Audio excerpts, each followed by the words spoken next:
El 22 de agosto de 1974, en Culver City, California, los investigadores Kerry Gaynor y Barry Taff daban una conferencia sobre la investigación paranormal en una librería local, cuando a ellos se les acercó Doris Bitter.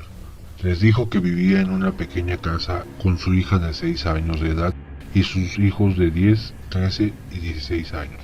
Bitter le solicitó a los investigadores que visitaran su casa, alegando que el lugar estaba embrujado. En una entrevista posterior con los investigadores, ella admitió que había espíritus en su casa, produciendo golpes en las paredes, voces extrañas e incluso afirmó que había sido brutalmente golpeada y violada salvajemente por las fuerzas invisibles extremadamente violentas. Taff y Gaynor inicialmente no creyeron la versión de Doris, principalmente debido a que el contacto físico con los espíritus u otro tipo de entidades es algo inusual. Con frecuencia es una sensación fugaz, además de que una fuerza lo suficientemente potente como para hacer lo que Doris explicó era algo inaudito, incluso en el mundo de la investigación paranormal.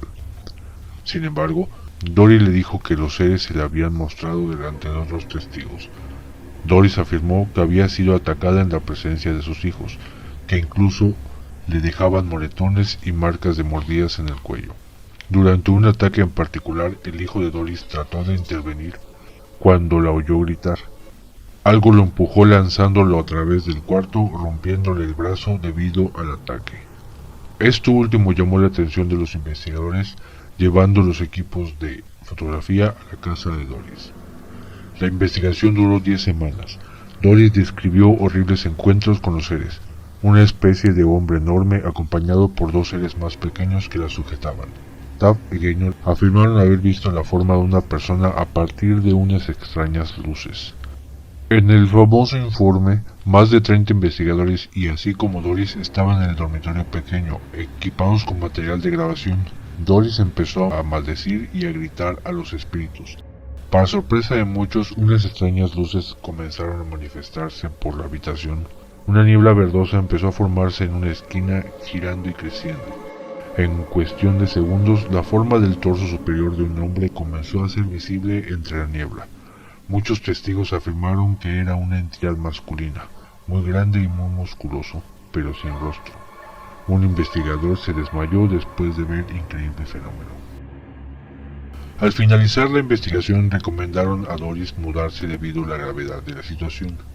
La familia Bitter se fue a vivir a San Bernardino, Texas, manteniendo el contacto con los investigadores.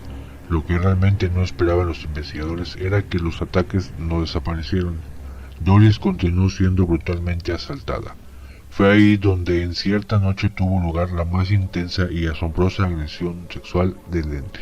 Así, ante los numerosos presentes, el cuerpo de Doris comenzó a moverse como si alguien contra su voluntad la sujetase y la empujase a la vez. Era el ente, que en aquella noche más que en ninguna otra evidenció una naturaleza posiblemente humana en virtud de sus conductas sexuales. Pero, como queriendo dar show y lucirse, doblegó a la pobre Doris y la hizo realizar la posición del perrito, la del misionero y muchas otras posturas del Kama Sutra. De aquella depravada sección de acrobacias necrofílicas no quedó nada, pues las cámaras no lograron registrar nada con la contundencia suficiente como para hacer tambalear el ortodoxo juicio científico e inclinarlo hacia la hipótesis paranormal. Al ataque anterior siguieron muchos otros. Entre tanto, uno de los psicólogos en una sesión hipnótica descubrió que Doris había sufrido abusos sexuales durante su infancia. A partir de allí, el juicio de los investigadores se dividió en 2 grandes bloques. Por un lado, aquellos que creían que todo estaba en la mente de Doris, pasando desde grandes escépticos que se limitaban a explicaciones psiquiátricas rebuscadas hasta investigadores de mente abierta que adoptaban la hipótesis parapsicológica de que la mente de Doris había creado proyecciones energéticas que se plasmaban en la gama de fenómenos desconcertantes que habían visto. Por otro lado, estaban aquellos que, en lugar de aferrarse a los excesos del ejercicio interpretativo, prácticamente tomaban la realidad tal cual se presentaba y afirmaban así que Doris era la víctima de alguna identidad, sea esta un fantasma, un demonio o un extraterrestre. Con el paso de los años, Doris Bitter desapareció con su familia, pasó a la clandestinidad. En los últimos tiempos, algunos de los hijos han confirmado todo lo ocurrido en la casa de Culver City. En un giro inesperado mientras vivían en San Bernardino, Donnie sostuvo que se había quedado embarazada de la entidad. Sin embargo, los resultados médicos fueron más sorprendentes aún: un embarazo sin embrión. Dijo Gaynor en una entrevista al respecto que parecía que el ente la seguía a donde iba.